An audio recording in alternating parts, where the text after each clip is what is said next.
नमस्कार, आप जुड़ चुके हैं एएनएन न्यूज़ के साथ और मैं प्रीति सहर।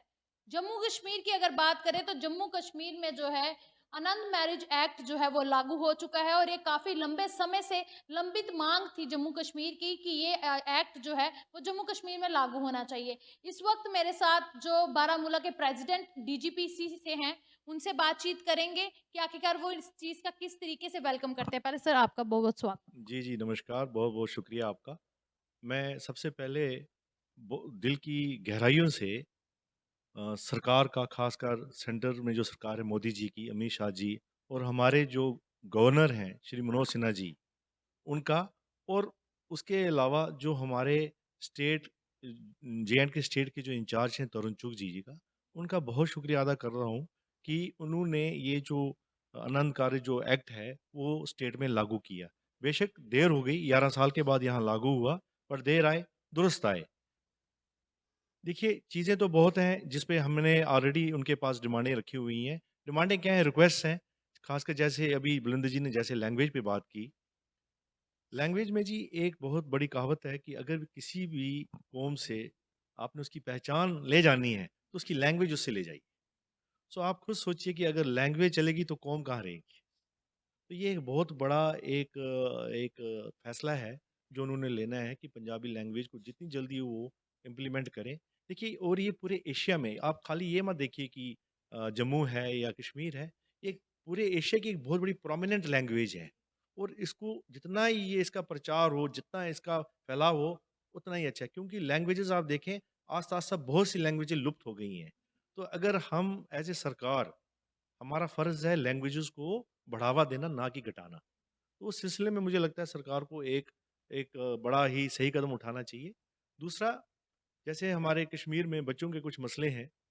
देखिए जहाँ इम्प्लीमेंटेशन है, जहाँ बाकी चीज़ें हैं, देखिए अगर किसी भी जो हालात आप लास्ट 30 साल में जो कश्मीर के देख रहे हैं, उसमें बहुत माइग्रेशन भी हुई। तो हमारा ये मानना है कि अगर किसी एक बच्चे को भी नौकरी मिलती है, वो अगले 30 साल के लिए वहाँ सेटल रहेगा। अगर बच्चों को वो चांस नहीं मिला क्योंकि वहाँ देखिए एक और वहाँ जो हमारी विपदा है वो ये है कि वहाँ बिजनेस के लिहाज से ज़्यादा इतना बड़ा कारोबार लोगों का नहीं चल पाता है क्योंकि रिस्ट्रिक्टेड जगह है, मौसम साथ नहीं देता। 6 महीने अच्छा मौसम होता है, 6 महीने इतना अच्छा मौसम नहीं होता है, मल्टीनेशनल्स नहीं आ रहे हैं। तो एक गवर्नमेंट जो नौकरियां हैं इनका एक बहुत बड़ा सहारा है। जैसे कि अपना बलविंदर जी ने कहा कि जैसे नॉन माइग्रेंट कोटे में अगर 3,000 सीटें निकली थी, अगर 200-300 उनको मिल जाती, तो एक सिंबल जाता कि हाँ जी, एक अच्छा एक साइन जाता कि भाई हाँ, हम आपका भी ख्याल रख रहे हैं। बाकी मैं एक चीज़ और दावे से कहता हूँ कि जब से मोदी जी की सरकार आई है, सिख कम्युनिटी में एक आशा की किरण नज़र आ रही है। क्योंकि आप देखें बहुत से ऐसे कदम हैं उन्होंने जो उठाए हैं, जो एक साइन देते हैं कि हम आपके साथ हैं। और ये जो आज आनंद कारज एक्ट का जो इम्प्लीमेंट होना, ये एक चीज़ दर्शाता है कि सरकार हमारे राइट्स को प्रोटेक्ट कर रही है। तो ये बहुत कोई मामूली कदम नहीं है, ये एक साइन है, एक एक इशारा है, एक खुला इशारा है कि हम आपके साथ हैं। तो हमारी भी ये एक हम दावे से कह सकते हैं कि अगर आप अपना हमारा ख्याल रख रहे हैं, तो हम भी इस चीज़ में कोई संकोच नहीं करेंगे कि हम भी सरकारों का पूरा साथ दें। साथ में ये उम्मीद करते हैं कि जितनी भी हमारी रिक्वेस्ट हैं, मैं डिमांड नहीं कहूँगा, ये एक बड़ी जेन्युइन सी रिक्वेस्ट है। डिमांड जो होती है वो एक अथॉरिटी क्रिएट करती है। हम एक भाई हैं सब आपस में, तो हमें उनसे ये वो बड़े भाई हैं हमारे, तो हम उनसे कह रहे हैं कि जितने भी हमारी जेन्युइन डिमांड्स हैं, इनको आप थोड़ा एडजस्ट कीजिए, ताकि हमारे बच्चों का जो फ्यूचर है, हमारा जो फ्यूचर है, वो सुरक्षित रहे। जिस तरीके से सीट्स की बात करें डिलिमिटेशन के तहत जो 5 सीटें निकाली गई हैं, उस पर आपका क्या कहना है? जो कश्मीर से 2 सीट्स दी गई हैं। देखिए जब पंडित कम्युनिटी को या माइग्रेंट कम्युनिटी को ये 2 सीटें अलॉट हुई, जिसमें से एक कश्मीरी पंडित और एक वुमन सीट है। तो ये बात जब कोर्ट में पहुंची थी, तो कोर्ट ने ये हाई कोर्ट जो श्रीनगर और लेक है, उसमें दावा है। उन्होंने कहा था कि हम ये चीज़ किसी कम्युनिटी बेस पे या रिलीजन बेस पे नहीं देते। तो जब ये बात कही गई कि भाई कश्मीरी पंडित भी हिंदू है, तो उन्होंने बोला नहीं ये अलग रेस है, इनका उठना, बैठना, खाना-पीना, रहना सब कुछ अलग है। तो एक अलग ही रेस है। तो ये वर्ड यूज़ किया गया है। तो अगर हम उस बात पे जाएँ तो हम कह सकते हैं हम भी कश्मीर के हैं। हम भी फिर बहुत डिफरेंट हैं बाकी सरदारों से। हमारा भी खाना-पीना, रहना अलग है। तो ये बात कहीं न कहीं जायज़ नहीं है। हम सब इस देश के वासी हैं।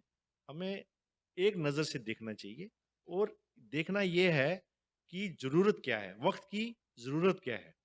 जैसे कि भाई साहब ने कहा कि अगर किसी भी कम्युनिटी का मेंबर अगर संसद में नहीं है, तो उस कम्युनिटी का सोशल और इकोनॉमिक उठना बड़ा मुश्किल है। क्योंकि वो सही बात करेंगे, वो आपके लिए अपॉर्च्युनिटीज़ क्रिएट करेंगे। तो इसलिए हमारी रिक्वेस्ट है सरकार से कि किसी न किसी तरीके से चाहे वो जो भी उनके फ़ॉर्मूले हैं, उस तरीके से कम्युनिटी के लोग भी नॉमिनेट होने चाहिए।